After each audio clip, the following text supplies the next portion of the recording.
Making history as the first Jesuit pope, Francis has brought many characteristics and qualities he gained from the Society of Jesus into his now 5-year pontificate. From the choice in name to his servant leadership, his Jesuit formation is clearly evident in how he leads throughout his papacy. The first Latin American pope and the first Jesuit. As such, Pope Francis brings an experience and background to the Vatican that sets him apart from all previous popes. The communications director for the Jesuit General Curia says many of the Pope's actions resonate directly with the Society of Jesus, even with the initial choice of the name, Francis, a humble and poor saint from Italy. I would say that there are certain things that have influenced him, his life, and those come out in the way he is leading the church. The experience of church in Argentina, where Francis comes from, and that has influenced how he looks at the church, how he looks at the world, and how he looks at the role of the church in the world. To him, the world is his flock, so he asks for prayers and also calls them to prayer, just as any Jesuit would. He's established the Day of Prayer for the Care of Creation in September and a new Marian feast day the Monday after Pentecost.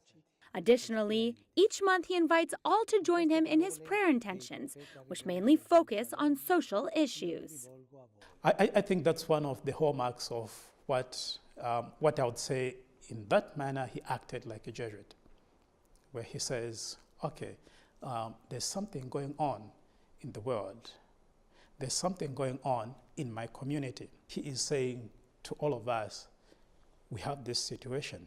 Let's engage with this. It might be a social, political situation, but it needs us to engage in that.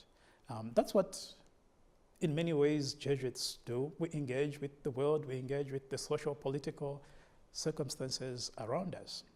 This idea of engaging is one directly from the Jesuits, as in their nearly 12-year formation, they are at the service of others, the sick, poor, refugees, and even those who don't share the same beliefs.